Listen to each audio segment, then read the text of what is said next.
This was the type of race that Formula One needed for 2023. And in their new format, which in my opinion makes it even better. It actually showed us what this type of sprint format can look like when everybody is really trying for those positions.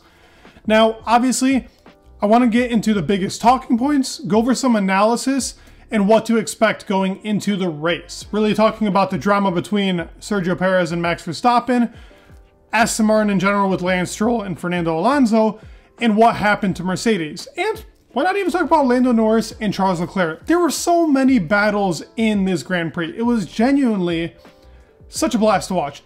I wish I could have fully enjoyed it. I was at work, but I wish I could have fully indulged into it. So when you have the audio muted, it doesn't feel the same. When you hear the audio of the commentators just talking, I love it in that aspect. So still, it was still amusing even without audio. So it comes to show you it was a great race. I really loved that Sergio Perez kind of sent a message in this Grand Prix. Because, let's be honest, I mean, Max has been talking in the media the whole time. I don't have competition. It makes this year kind of boring. People are probably going to go at Sergio for kind of really pushing him onto the grass a bit. Sergio saying he didn't see him. I don't know about that. I don't know about that. He knew he went bad into turn one. We knew that it was going to be Max Verstappen side by side with him because of the mess up. I think Sergio was trying to send a message here, hence the title. I fully believe that he did see him, but I like it. I like it. Max did the exact same thing to him into turn three, causing that little big pileup that we had. How the Astons actually ended up going through even further. Carlos was perfectly set up, and Lando got screwed by anti-stall. The actual McLaren car, though, was fighting Ferrari for most of the race on inters, but this car was known to already be pretty good in these types of conditions. So I can't talk about their pace just yet, but more into like Verstappen and Perez. Yes, he did win the race by 21 seconds. Yes, Perez was behind by Hülkenberg for a good amount of time. But I think this was kind of a confidence booster to him, considering the 4 Grand Prix he's had have really not been that great. Yes, he's going to start 15th in the race, and he probably won't finish on the podium, but I think this is going to give him a little bit of a boost to knowing that he can catch Max on the line and even kind of force some anger out of him. They have talked it out. There've already been reports between Sergio and Max talking, figuring it out, and he knew. He was like, I understand why Max is mad. I like it, though. I like this. I want Sergio to be a little bit more aggressive like this. I think it'll bring the best out of him in the longer run, and I think it'll show more to the team. But in my opinion, that Red Bull team, it's clear in my eyes that they are so invested into Max. That like Max is just their biggest priority. I love both drivers. I actually like Max better than Checo. I mean, Max is to me a phenomenal driver. He does not make any mistakes. Like, dude, the dude was 8/10 up on everybody every single lap. He was almost as fast as George on the softs. Now, George made a good play, and so did a lot of other people going onto that compound at the right time. I also think, though, Aston made a great play, sticking onto the inters and keeping their positions. Like, in my opinion, I think Albon made a big mistake going over to the mediums. I think he should have stuck it on with those inters and just kept going. He was a straight line bullet. That's all they really needed for that moment in time. He would have had enough grip to be able to contend with the other guys. I think he could have gotten a P8, P7. I think him going onto the mediums was a mess up. I think Hulk probably made the right call, but yet again, Haas's tires fly off. There's just no chance for him to really even perform there. He had great pace, as shown on screen. He had really good pace, but the car just, it cannot really perform on its tires. Now, Mercedes. Going into this weekend, I had some hope for them to be the second best team really in Austria. Some part of me was saying Ferrari, but Mercedes and Aston Martin, their car properties don't really work here. I think in the race, they'll have a lot better of a chance than in the sprint race.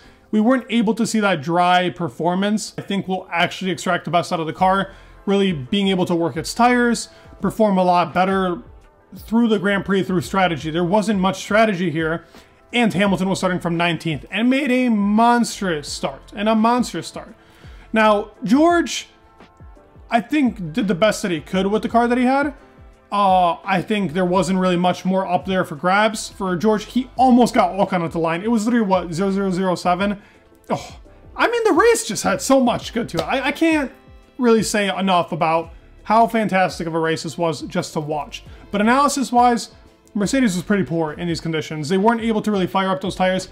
Even the commentators talked about it, David Coulthard specifically mentioning that Lewis looked pretty rough on those intermediates in the beginning. And I agree.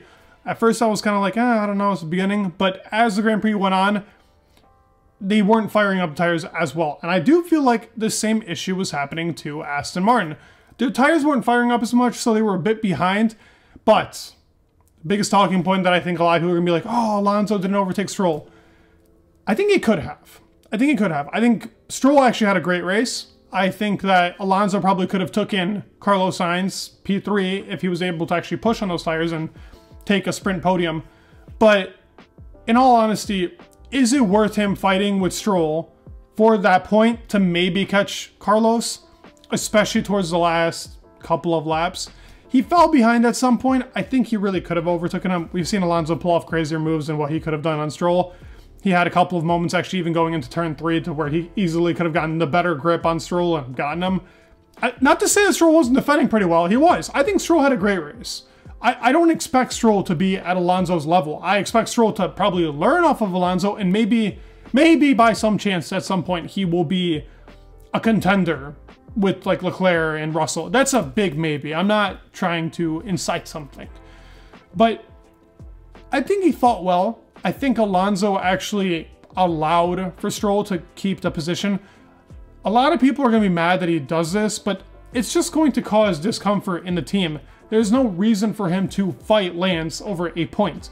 Now, if it's in the race and it's a 10-point, I don't know, if it's a difference between 3rd and 4th, yes, I guess you can go off of that. That's also just, what, 3 points. But still, that's a podium. That's a 4th place. Maybe then he'll fight him. It depends on the circumstance. I don't see why he would risk it all here for whatever reason. They're going to get the points. The team needs the points. They need to perform better than Mercedes and Ferrari. So for that instance, Aston Martin was really good here. And I actually expect them in the race to perform even better on dry conditions. Do I think Ferrari might have the pace? They seem pretty deadly. I mean, if Carlos is able to stay on those inters the whole time, they'll be a tough team to contend with. Now, Leclerc didn't have a great sprint, in my personal opinion. I think him fighting with... It does show that, though, that Lando was able to just continuously go back and forth with the Ferrari, and they weren't really getting caught by anybody else. So, I mean, the McLaren car seems to be improved. Ferrari is definitely pushing it, too. The team really is finding its rhythm when it comes to actually being able to fire up its tires and keep them onto the surface for Ferrari. I think Ferrari is moving in a good direction. I feel like these McLaren upgrades seem to be doing a good job. There's just still a lot more for us to see before we can really go into analysis about it. I think the race will really show us. I also think the Silverstone is going to be a great Grand Prix to see where everybody kind of stands. I think that'll be a Grand Prix that we see Mercedes genuinely take it to Red Bull. But in this Grand Prix, I think Max has got it. If I have to say who's going to win tomorrow, it's going to be Max. But I predict a DNF. It's got to happen at some point. I think it's going to happen here. I think it's going to DNF, and I think it'll be a big fight for the first place. Now, that's me kind of having some copium. But at the same time, it's got to happen at some point. Something's got to happen. Like, whether it be a crash or whether it be just, like, the engine blowing up, it's got to happen at some point for Verstappen. And I think Perez has already had multiple different issues when it comes to electrical units. It can't just be Perez. I mean, unless we got some weird stuff going on, but just joking. I don't actually believe that to be true, but yes, I think Max will actually have an issue in this race, and I think we will be seeing an insanely competitive race. I think the Aston Martin can get up to a podium position. Now, it depends on how Ferrari's tire wear is. I don't think they're going to be anywhere close to Aston Martin, but they seem to have improved. That's the biggest thing. I think it'll be very competitive between Aston, Mercedes, and Ferrari. And I think Ferrari and Aston are actually the team to fight for second place. I think Mercedes is a bit on the back end for this race because they just don't have the properties in this race to have a good race. It's all rear-oriented corners. The car still seems to struggle big time on its rear end. Clearly, they went somewhere wrong with the setup. I think that's the biggest issue that actually went into this race. They only had one practice kind of set up the car, and I think they went for something that was probably out of the ordinary to their setups. And I think that's why we didn't actually get a better performance out of Lewis Hamilton. Even in qualifying, I feel like they were a lot faster than they were in the first qualifying. And that Ferrari car seems to be just as competitive as Max. Want to see a rundown into turn 1 with Max from Leclerc, aggressive as hell. That'll be super entertaining. And I also want to say thank you guys all so much for the support. Genuinely, you guys are the best. And thank you just for watching. It means the world for me. I hope you guys stayed to the end. Anybody that did and you aren't subscribed, please do. It would mean the world. And peace.